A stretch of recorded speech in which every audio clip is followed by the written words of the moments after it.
Presentation, continuing the conversation. Hi, everyone. My name is Laurel Bellman. I'm the event manager at the Division of Information Technology, and I'm moderating today's session, which is continuing the conversation, IT Support Symposium virtual meetup. So thanks for joining us. Today we have two of the symposium's organizers. We have Ella Tschopik and Sarah Lien, and they're just going to very briefly give a recap of the symposium for those of you who might not have been able to attend it in person, followed by some Q&A. And then you will be able to select one of several IT support topics. No, we're just Well, going to we're do one just big gonna group. have one. Yeah. Okay. All right, so then we're just going to have a large group discussion about IT support topics that you hopefully are interested in discussing.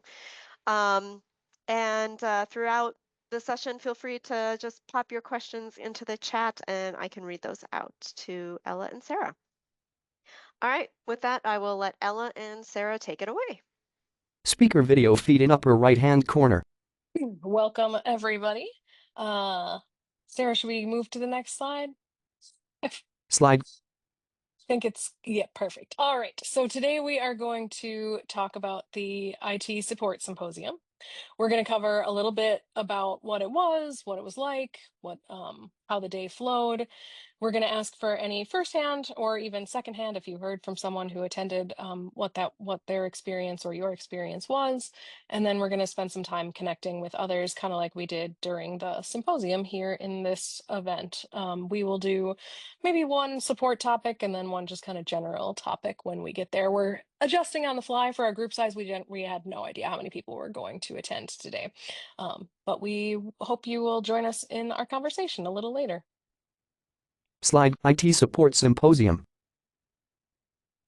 Well, the IT Support Symposium was held on April 16th at the Memorial Union. It was in person only, which was a intentional choice we made because hybrid spaces can be hard to manage, let's say. I think people get the most out of events when they are virtual only or when they are in person only. And for this one and the kind of experience we wanted people to have, we chose in person only. We also limited our group size. We wanted no more than 100 people registered, and that included the folks who helped us out with facilitation and our panel, as well as our committee. Our planning committee spent about a year working on the event. We made a lot of really intentional choices around the event, from seating arrangements to what what people would be discussing and how those discussions would look. We did some training for our facilitators to help them be prepared to ask generative questions and keep conversations going, engaging everybody in their conversations. The flow of the day, it was only a half-day event, and the flow was different than a traditional conference in that we we had less prescribed sessions and more kind of engaged sessions. So our opening was kind of some curated icebreakers, somewhat at your group tables, which were randomized seating. When we walked in, everybody was given a randomized seating assignment. And then we did a full group icebreaker, as well as table icebreakers with some questions to get people engaged in talking. Again, those questions were pretty intentionally developed. Then we had a great panel presentation from the IT rotators that was moderated by Todd Schechter. And then we moved into our facilitated discussions. Those facilitated discussions were chosen by a pre-event survey that we sent to our attendees to see what folks who were attending were actually interested in, because we came up with a bunch of topics and some of them people were interested in, but it was much a better experience for our attendees to know what it was that they were interested in. So as they came in and got their name badges for the day, they also picked which facilitated discussion they wanted to attend. After the facilitated discussions were over, everybody came back to the full group where we participated in an event called a format of an event format called a World Cafe, sort of a small group engagement style event. And again, we had some questions that help people kind of get to know others at their tables. These were intentionally designed groups with people from different departments and different titles. And then those people would answer questions and move from space to space. As we began planning our event, we kind of started up front with our desired outcomes, which were to create connections and to build community within IT on campus, and then cross-pollination of ideas between departments. The event was designed for just anyone that sees themselves in IT support. I know we had folks from leadership to people who had like started 2 days ago to instructional designers as well. So we had a pretty broad range of, I think, 44 different titles of folks who chose to attend that day. Slide, event feedback.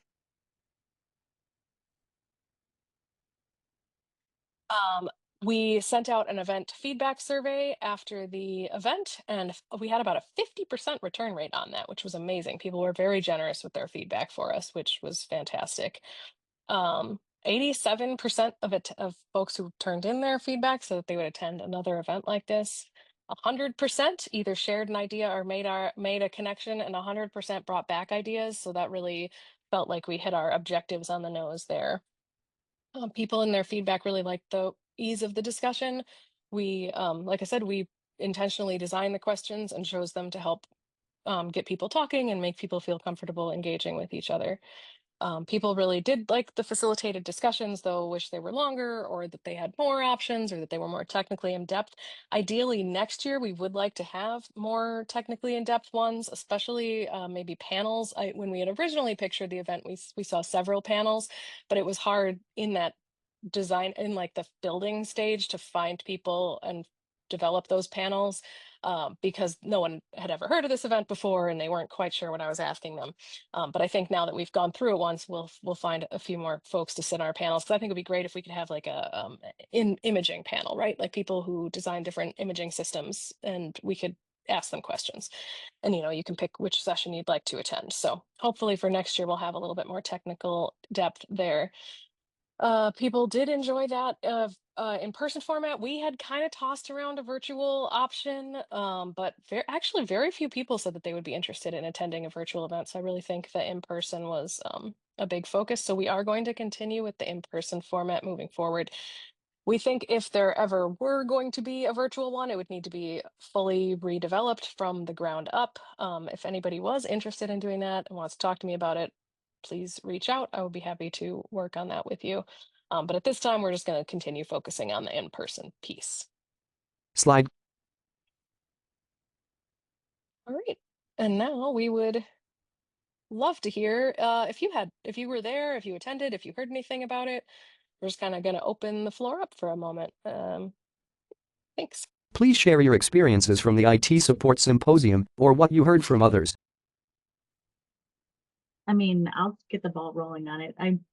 I got to help plan it, which was awesome. But what was great is also when we finished and went back to my own art college and our desktop group met, I got to hear a ton of ideas that people were getting from all the different sessions and a different way of looking at things. And some of the things that came up in the symposium came up over and over again in our community meetings and in our desktop meetings and just generally talking in the office, which is pretty nice to know that people are getting something out of it and it makes people think, and not just the people that attend it.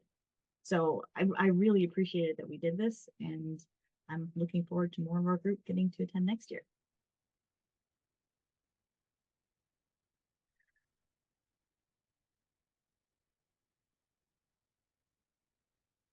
Jamie? Jamie? Yeah. I think for me, I came away with so much value from attending this, and I don't think I can even fully do it justice. I mean, it was a mix of like feeling very proud of my folks and like hearing them in the wild, sort of sharing examples of things they were doing, just being like, I'm so proud of like the things you all are doing, and like learning what others are doing and being like, oh, that's such an amazing idea, and like, making note of it. Is it something we could, look at, adopting or, partnering?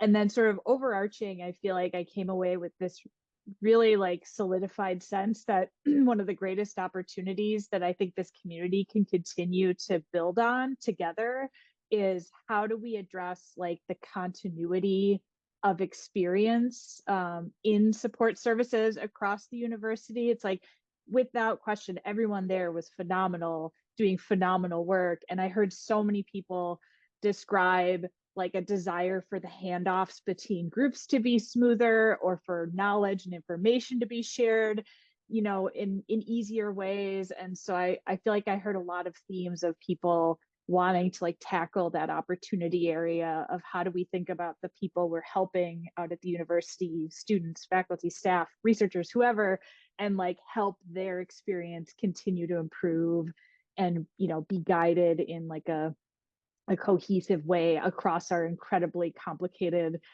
technology landscape.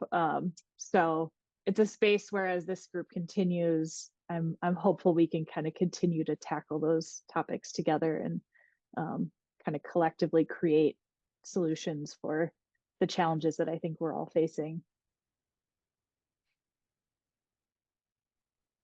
Thank you, Jamie.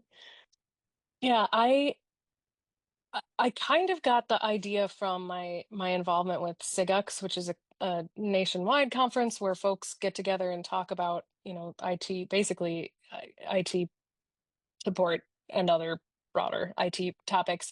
And I just remember my very first time going to one of those. I was a computer lab manager and engaging in a conversation with someone else that was a computer lab manager. And I was like, this is crazy. Like, I can't have this conversation anywhere else. And this is like, I love this. And as I got more involved in SIGUX, I was like, you know, the UW-Madison is so large. We don't really have many peers in a small or group like that. But when I think about the School of Education, we are kind of the size of those smaller schools that I interact with at SIGUX. And so and then when I start to think about the School of Education as a college or a school, I can picture each of the other departments as kind of like a school. I'm like, man, we could have like this whole type of exact engagement on this campus. Like, everybody's doing things, and some of them are the same, but some of them are different. And I think we would all just really love to talk to each other about it and have that conversation in that moment of like, you do the same thing. Yeah. So um, I think it's exciting to help to kind of start building the trust between everybody, like get other people thinking like, oh, they're out there doing the same things I'm doing. Like, what is it that they're doing, or what is it that what I'm doing? Because when we're all just behind screens, and you know, it's a little bit different than when we're actually out there seeing the other people who we are interacting with. Sarah? If this works. Yay, it worked. Okay. What I liked about it is something that it struck me just now when we were talking about having conversations that we can't have anywhere else. When I was much younger in my career, I was told to go look for a conference that fit me. And there's not a lot of conferences that fit me. And I think what's nice about this conference is it was very honed in on IT support.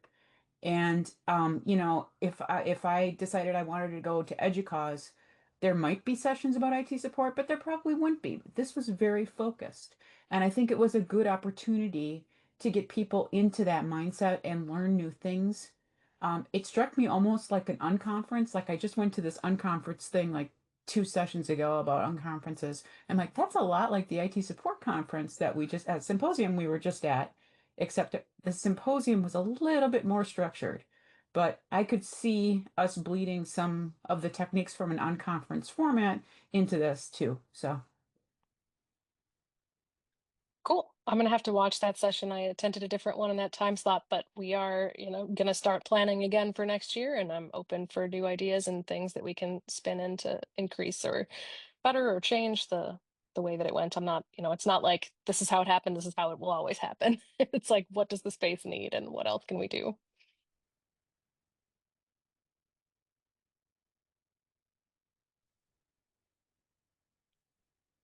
Any Anyone other? else? Oh, I was just gonna say, anyone else want to share anything?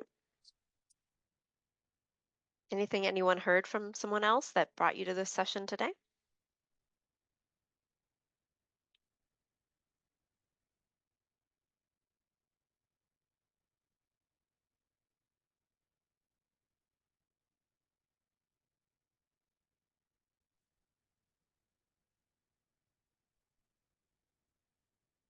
Okay.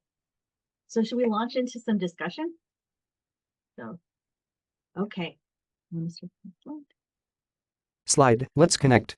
Image, mango popsicles and molds with mango and lime nearby. So we won't be, because of our numbers, we won't be jumping into breakout rooms. So we're just gonna, one big breakout room that we are right now. So if people want to start, we're gonna start in talking and yeah. Slide, breakout room topics options. Ella, do you have an idea of which topic Yeah. to pick, or is anyone else gonna shout out and say, I really want to talk about remote support? Or or my ticketing system really gets me excited. Yeah, one that might be interesting was departmental relationships and kind of how we work within and with other departments in good ways and ways that could be strengthened. That might be a good topic for this space. Or, maybe we really want to talk about ticketing systems. Slide, magic questions. Image, a hand waves a glowing wand through a starry sky. Sorry. Like glitch. Text, ticket systems, asset systems, imaging, remote support. There we go. Meeting customers' needs and expectations, managing change even when you didn't choose it, departmental relationships, establishing trust and communication. We could So, talk- I like talking about ticketing systems. and I guess at this point, feel free to unmute and just kind of jump in. In the School of Ed, we use RT, which is a free software, which means it doesn't do everything, but it does enough that we make it work for us and it can be configured. One of my direct reports who started last year came in and was like, hey, is there a way that we know if someone else is working in the ticket, which there hadn't been, but it turned out, sure enough, there was an add-in. So we downloaded it, added it. Now we know if somebody else is working in the ticket. So it's got some pluses, some minuses. They're very confusing. It takes our students a long time to understand what's happening, but it's free. We have one guy on our team that we call him the master of wins because we use SolarWinds for our ticketing system. And it'll let you see if someone else is typing in a ticket or adding stuff to it. And we kind of use that as our flow. And seeing our groups are growing, we've been adding more people in. But yeah, that's kind of how ours works for the collaboration part. We use an open source product called Track. Track is not terribly complex. It is configurable to some extent. It probably doesn't have as much bells or whistles as RT or SolarWinds, but for our very small group, it works just fine.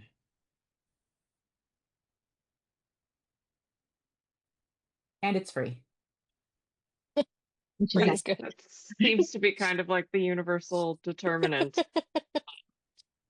Yeah, I ask because my job is literally ITSM engineer, and I don't know many other people who are doing this. And the only other service management system I ever hear about is Cherwell, which seems to be universally hated, despite being like the majority across campus because it exists. okay. So I've got a different view on Cherwell a little bit. That was just a little bit different because I got to, during the pandemic, I had a Cherwell user that was sitting at the same table as me because my husband was using it. And when it's a fresh version of Cherwell, then it seems pretty cool and it's got a lot of stuff. It's when it's an old version and it's been patched over, like someone just putting band-aid over band-aid over band-aid, then it gets hated, it feels like. At least that was my impression of Cherwell, that when it's fresh, it's very nice and organized and flows. You're saying we just need to trade it in for a new model. Possibly. Isn't that what's happening right now? Isn't there a project to find a new ticketing system? I think so. I can speak to that a bit. So within Do It, we currently use Cherwell, and my understanding is it was selected, I don't know, 10, 15 years ago, before my time.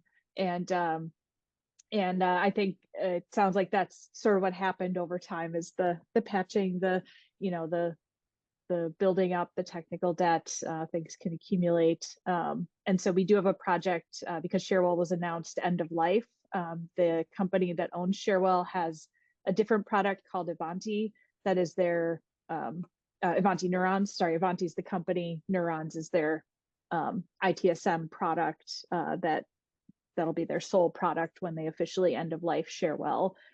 So we're having a project to move from Sharewell to Neurons within the Do It ITSM tool space. And then there are a few collaborators across the university who work with us within our ticketing system as well. So that would be part of the transition.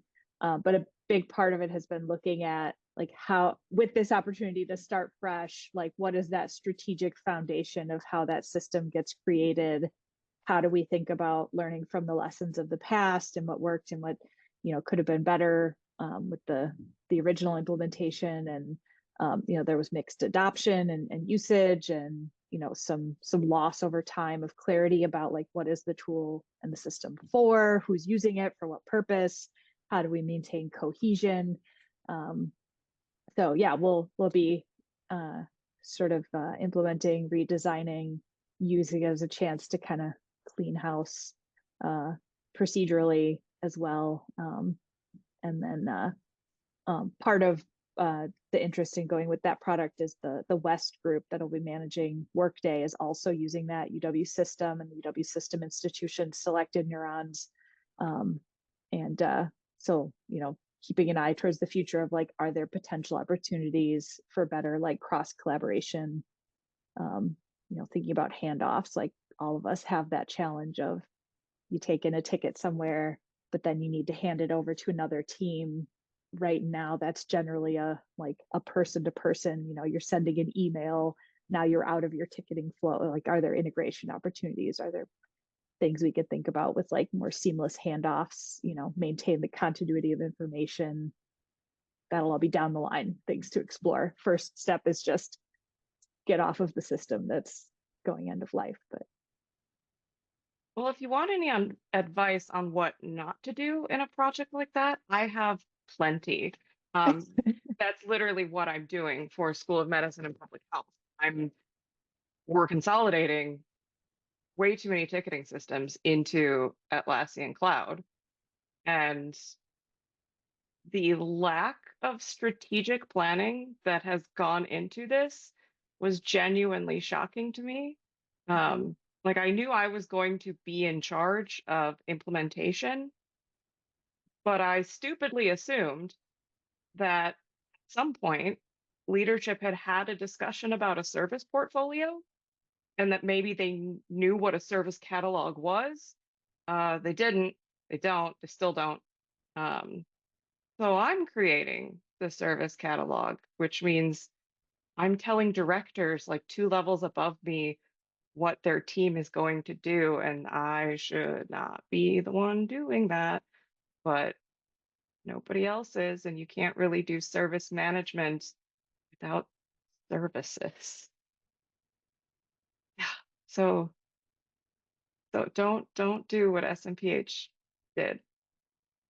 It was just from the top down bad ideas. Yeah, Sarah put in the chat, finding out those lessons learned saves people running into walls. And that is so true. I can't even tell you how many times someone has, you know, saved my butt and my frustration by sharing something candidly with me and have been like, oh my gosh, you have no idea how much that helped. So thanks. Helpful. Ella, do you want to stick with ticketing, and Sarah, do you I want to thought stick I with would. ticketing? We thought we would maybe put one more call out to see if anybody else wanted to share about their ticketing system, and then maybe talk Okay. about departmental relationships. But just see if there's anybody we haven't heard from yet that would like to share about their ticketing system. I think a lot of us have, or at least from my point of view, a lot of us have been dealing with a bit of a reshuffling within our groups.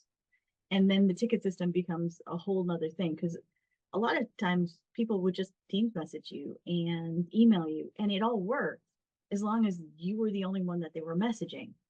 Now we've got, and then a service account that an email goes to isn't enough. because you've got to be able to keep track of all the steps. And as you have more people asking for things, I mean, I don't like using tickets for like demographic stuff at all. From my point of view, it's like the number of minutes till I answer is pointless for me because people ask me questions as they leave the office at the end of the day. They'll shoot a ticket off, and then when you reply to them, even if you're like within 10 minutes, they're like, "Oh, I'll leave on vacation for 2 weeks. I'll see you at." Yeah. It's like, okay. So then it's like on hold. But having the tickets keeps me organized. Otherwise, I've got to have whole separate systems. And then if I go on vacation, I've got to like share them to someone else. And it's nice keeping it in one thing. One thing that we've done at Merit, which we are a combined service unit of IT and library and teaching and learning over the last 5 or so years, probably since the pandemic, is we've kind of got everybody on the ticketing system. And it was a bit of a change for the library processes, for the teaching and learning processes, but once they understood like the flow of, the people contact us, we just work with them through the system to resolve the problem, and then the problem is closed, right? And we have a record of the problem. We can see where it was. They know how to contact us again to get that help. And they've kind of bought into it. So we've been able to bring kind of our whole department into the ticketing system, which has been a really beneficial to our ways of work. We have one group in our group that they had such good buy-in in their department. They had their own HR people and their building manager people, and they were all in one ticket system, and it all flowed together. And it's like, that's the dream of HR hires someone and you get notified right away. And That's they what we're have doing. keys to the building right Nice. away. Like, That's Yeah, the awesome. whole enterprise service management thing, which is honestly something I think that Do It should look into. Because having to go to so many different systems to get stuff is difficult for users. Enterprise service management definitely needs to be more of a topic campus wide because ultimately service management is about the customer requesting services. And you do want it to be easy for them and not have them have to go to 7, 8, 9 different systems that all take information in different ways. Yeah.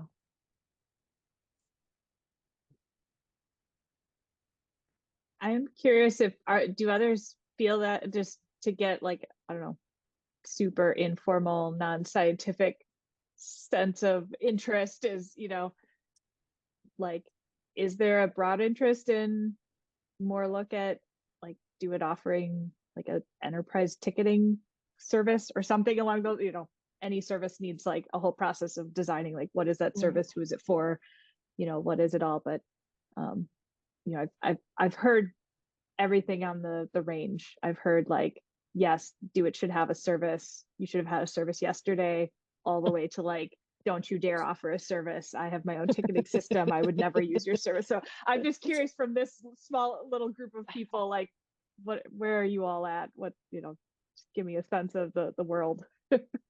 I think within the School of Ed, we have been on the like, we wish Do It had, or at least there was a campus-wide ITSM solution is what our thought has been. Looks that like is Sarah. I will say that a few years ago, before the pandemic, the LNS group decided that they were going to investigate getting a ticketing system for the entire college. And we looked at different options, and we polled people about what was important. And we did come up with a solution, and then we took it to purchasing, and they said no. And that is often the case in some places where the people who want it are very clear about what they want, but the people who run the purchasing and the budgetary things don't realize the importance of it. And then people are forced to step back and rely on cheap or free solutions that they have to spend a lot of time massaging and everything. One thing that's come up recently that I'd like to see a little bit more traction on is software sharing. So, like, you hear this a lot, like, oh, I have a license for this in my department and it costs us X amount. And I have the same license in my department, it costs me Y amount. How do I want in on your license? How do I get in on your license? I would love to see more collaboration in that space because I think that not just ticketing systems, but a lot of other systems we could do some sharing and use a single license instead of 8 different licenses for the same thing. And I know a few years ago we tried that. We tried to do some kind of collaboration in that area, and I think it came off as a little heavy-handed. But I think if it comes around from gosh, wouldn't it be nice if we weren't all paying an exorbitant amount of money for the same thing and we could save some money by changing that? I don't have a good idea of how to fix that. Aside from if something comes to Central Campus and isn't funded because the money isn't there, then have the people who are involved and interested in it meet separately and figure out a cost sharing solution. Yeah, I remember when I started, um, we got in on educations. I'm pointing to Ella because she's next to me in the queue in the squares. Um, that we got in on their Baumgar license, and we just had to work through them to get licenses. Now DeWitt's transition that they manage it more, but that was huge for us because at the time it was just 2 of us in our little department that was using it, and it wouldn't have made sense for us to. But getting added in gave us a lot of flexibility. My understanding about that Baumgar system was that Do It did offer Baumgar, but for some reason Baumgar offered the School of Ed a lower rate. And so there were like multiple Baumgar services spun up on campus, and we were charging people at a lower rate. And so that's why the School of Ed license was getting bigger. And it was like, why are we software managing? And that's when it went back to Do It. But yeah, there's got to be some way to make this process better, let's say. Which kind of brings us to departmental relationships, doesn't Yeah, it? It's a good transition right there. When we think about departmental relationships, do we think about IT's relationships with the departments they work with? Do we think about intra-IT department relationships? Both? Who's got a good thought or story to kick us off here? okay, I'm going to start off, I guess. So the interdepartmental stuff really kind of locked in when I started volunteering for conferences because otherwise I was only in my bubble and I knew John because I had seen him and I'd only seen him at like once in a while. And then we're kind of all in our own bubbles. And it was going to conferences and now doing the more training that it's like, oh, I got invited to be on a search committee in education. And it's like, oh, you guys do things differently. You can do things differently. And it brings in a ton of different ideas. And it's really cool to be able to do that. But then it's also, when I think of departmental relationships, it's also my primary focus for the past few years is I take care of the administrative part of CALS. So I work with business services and HR. Those are the people that I take care of. So when I ask for things from business services, I ask them how they want me to ask them. And they actually tell me what they want. So that it's easy for them to approve it. Because if they don't understand my request, because oddly, if I ask for a bunch of patch cables, they don't know what I'm patching and they don't know what it means. So I have to write a description in. But once I describe it, they're fine. And they normally approve things pretty easily if I'm within reason. So having a good relationship where they trust I don't blow through money because I can. It's more that I need something and I explain to them why. So it's building up a trust, at least as far as because I do a lot of the purchasing that I had to have that with them. What are some other examples other people have? So it's interesting that you brought up more. When I was in more, one of my homework assignments was to interview the people in my department and find out what was important to them, which should have been obvious. I'd been working there for 2 years at that point, well, more than that.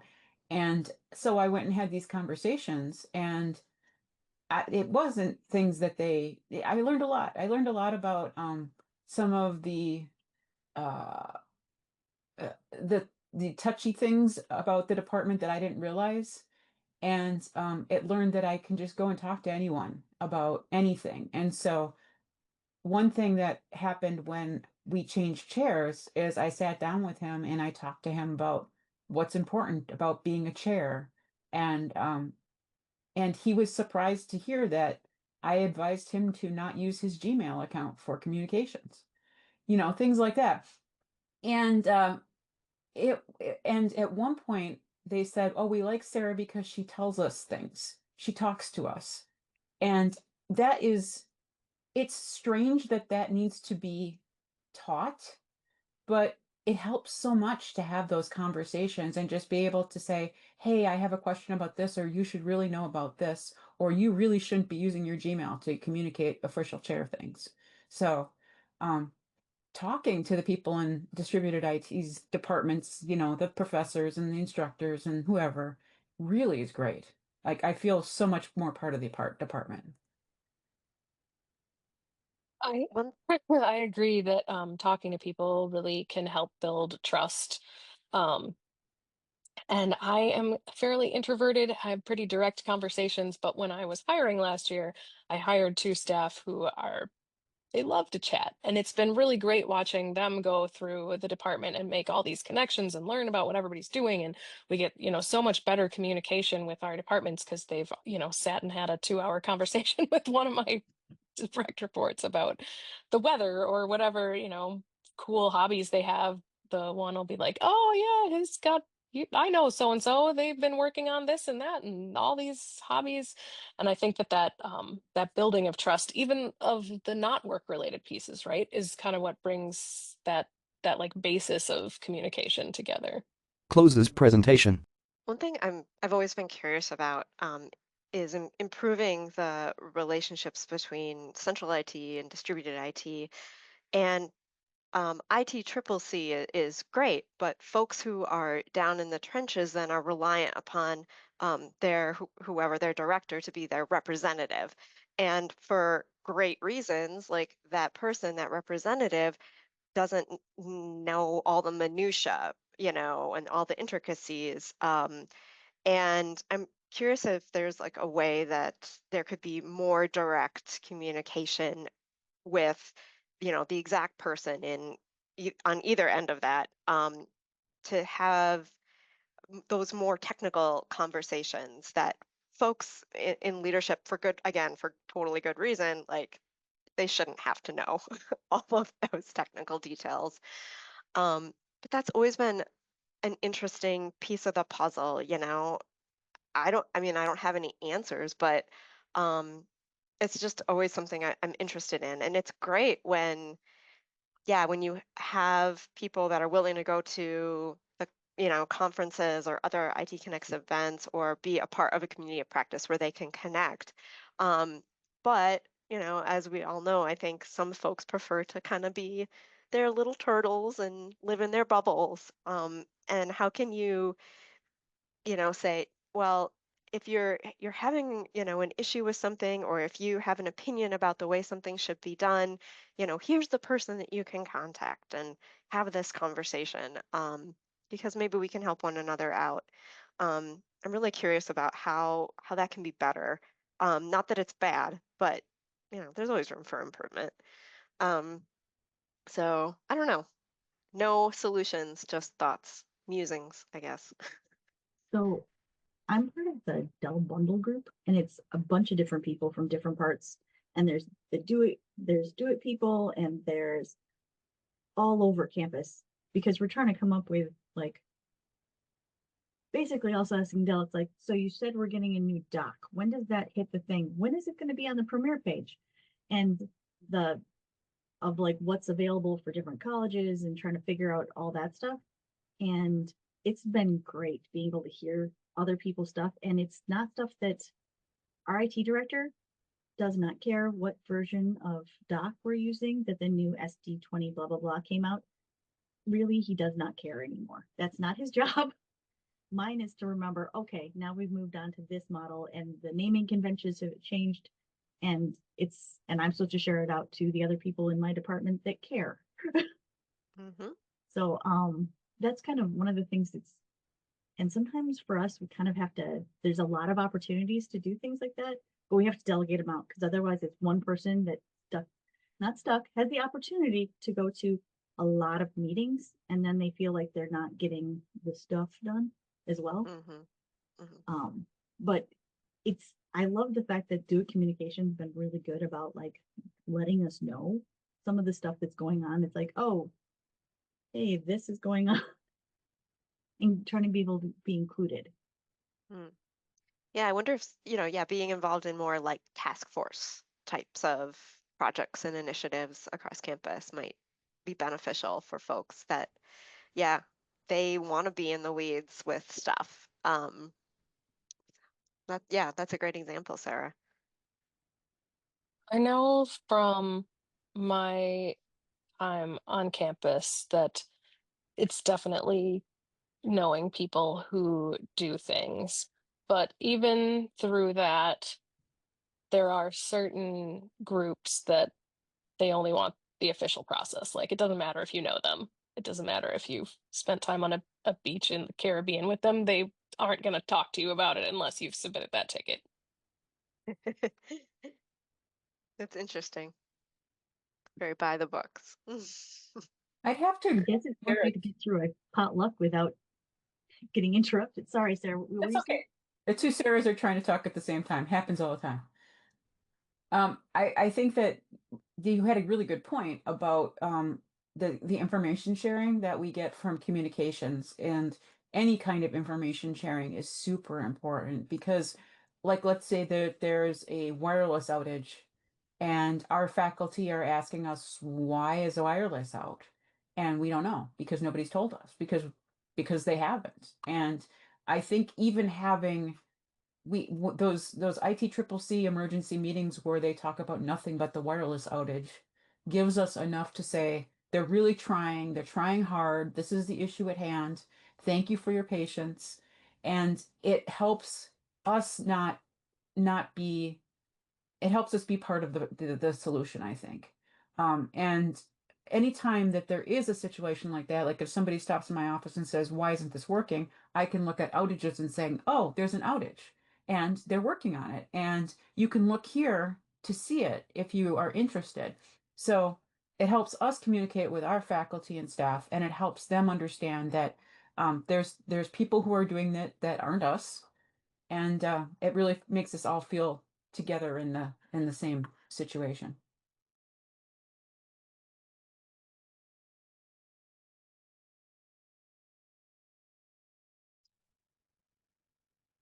One Sarah thing I has feel a, like oh, go no, go ahead, Jamie. I was gonna say one thing I feel like I heard at the conference, and I noted it, is like some challenges in the handoffs of like, like some faculty member, opens a ticket or, emails or whatever the outreach looks like in like a local IT unit. And then it turns out that like it's a issue with their email. It needs to get handed off to do it to handle. And I feel like we see that dynamic a lot, and it's a tricky one because it's like there's a need for a handoff, but then it's like, what are the mechanics of that handoff? And there isn't like a one size, there isn't a repeatable pattern. Current state is, there's not like a, here's the way you do that. It's like everyone's kind of got their own approach for how those requests originate and then how those come in to do it. And, is it the IT person handing it off on behalf of the faculty? Is the faculty member reaching out? Just like the advice that is given to the end user might vary. She's on vacation, so I guess I can freely offer up Hannah Pringle as a person to reach out to if anyone would want to deep dive into like, how do the tickets come in to your unit, and then how does the handoff to the Do It Help Desk look? Hannah Pringle leads our help desk unit, and could work with folks. We did that. We've done that with groups, and then when Do It and Ames merged, like we had to do that kind of internally, because that used to be the dynamic, is like Ames would intake tickets and then they would hand certain things off to Do It. And so we, when you're all now in Do It, it's like you don't want that layer of handoff. It's just like coming in through one place. So, just like we've had to pick that apart in a few other different places and then figure out like, where do we need to adapt a process, or where do we need better documentation, or some technical solution. So I think on the original question of like ways for people who are doing this work, I feel like that's a good opportunity, is just to say like, I'm trying to help someone, you're trying to help someone. Can we sit down and figure out like how we help them together and what we need to adjust about like our systems or processes or whatever along the way. That might be a good opportunity that's not at that sort of like I'm watching a bunch of presentations level of cross collaborating. So I'll put Hannah's email in the chat, and Yeah, even just like best practices developed, right? Like best practices everyone can look to of like what to do when it's time to hand off a ticket. I know the ones for me that get the stickiest are the ones that get kicked back. Like we send them to do it and then do it's like, no, you have to go to Merit and back and forth.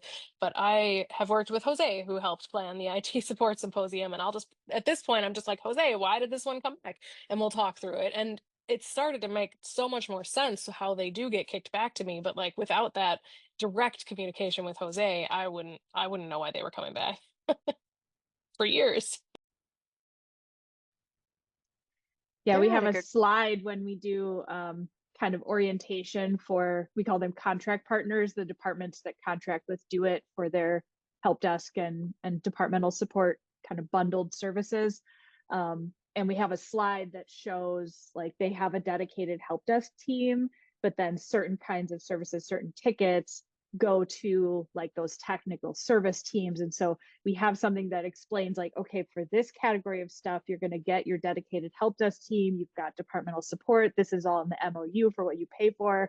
But if something happens with like your email, if we can't address it, then it needs to go to the technical team.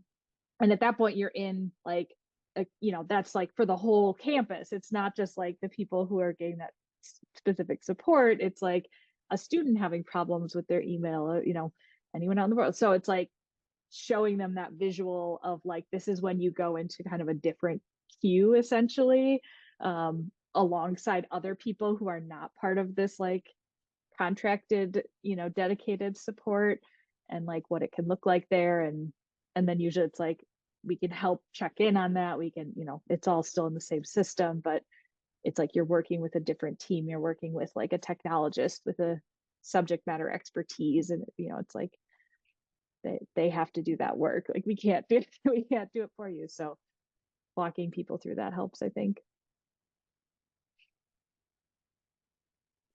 All right, so I had a But yeah, question in the chat about if anyone can share how they get their departments to include them earlier in the planning process.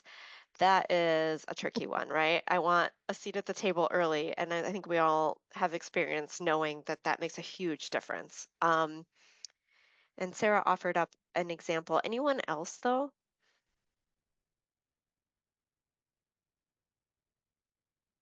If not, we have about 10 minutes left. Ella and Sarah, I don't know if you want to stay on this topic or try a new one. I'll just plus what Sarah N is saying is sort of anticipating potential needs, asking those questions. Don't wait to be asked, just like what might they need? What might they not be thinking about? How do I avoid the last minute crisis? Maybe, hopefully. And the person who was in charge was apologetic. And she said, I'm sorry. I just assumed we'd have equipment. And that's the thing is they're not thinking about IT. They see me in the hallway all the time. They know who I am. They know that what we do, but they're just not thinking about it.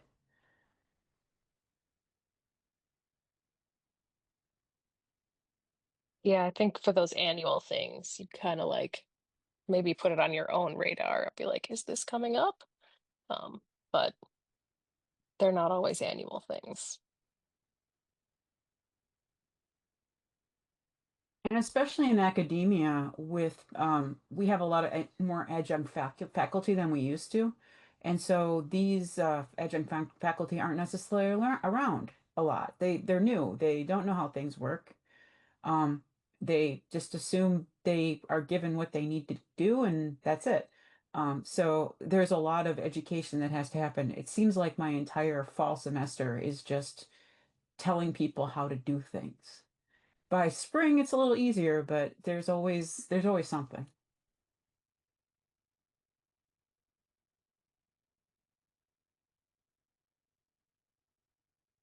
We recently had someone try to wanted to set up an AV system with stuff they could find on Amazon for less than $100. And it's like, no, that's not going to last for more than a year.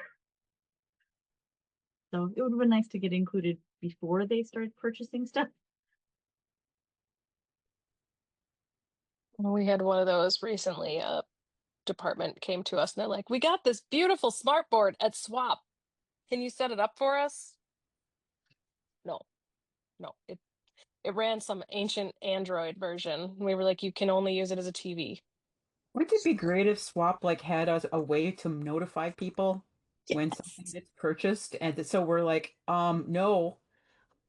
Or like a sticker that went on it that was like, "This cannot be used on the UW campus anymore." Or you could say, I sent that in. Don't send it back to me.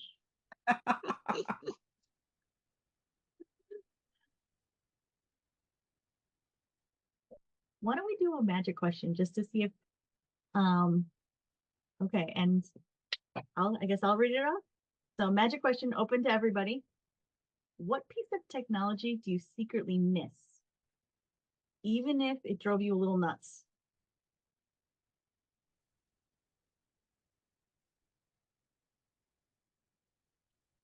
And I'm guessing no one's going to say their personal printer. Eudora. Eudora. Dora. What I liked about it is the mailbox structure was really, really apparent. And if somebody said, how do I back up my email? I go in this folder and back up the mbox files. And then you'll have them. There's no magic to it. It's take the files here and put it over there.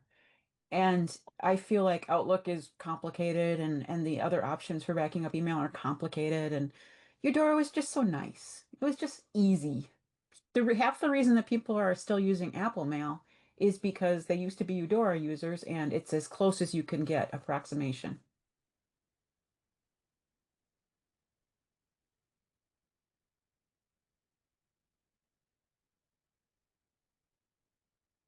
I like that, John. Eudora was quirky, but it was predictably quirky.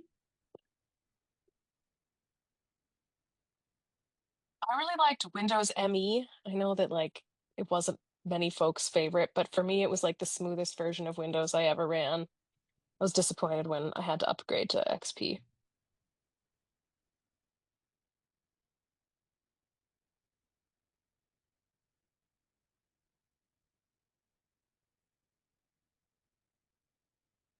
People are gonna jump on me about this, but I still use Microsoft Access occasionally. It does what I need. I know exactly what I need to do and exactly how to do it. And it's a horrible program, but it works for me. Same way I kind of miss batteries that were easier to take out that you don't have to remove 10 tiny screws.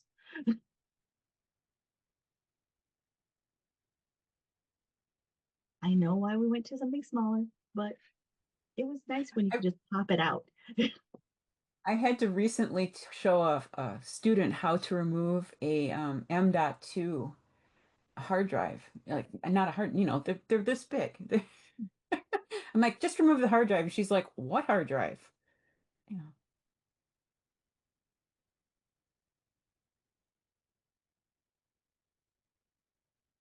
Anyone else out there with some old tech they will admit to missing? In the chat is fine too, if you don't want to say it out loud.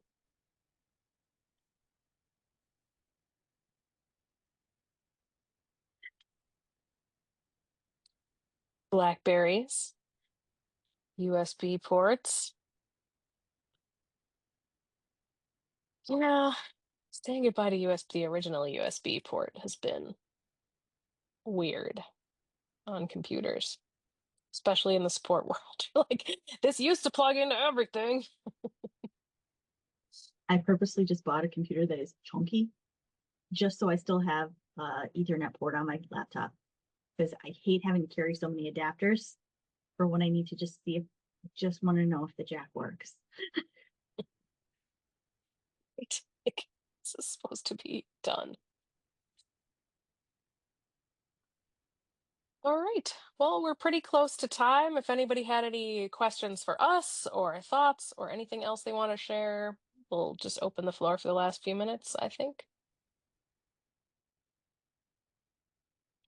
Oh, and we're going to say that next year's IT Support Symposium is going to be that same-ish mid-April time, where our first choice is April 21st. We're waiting to hear back from the union on whether or not that works for them.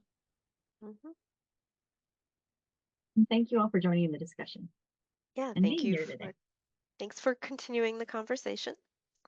Hopefully we'll see you at, I think there's only just a few sessions left today. So I'm going to go ahead and plug our feedback survey you should be getting in your email soon. So please help us make this conference better.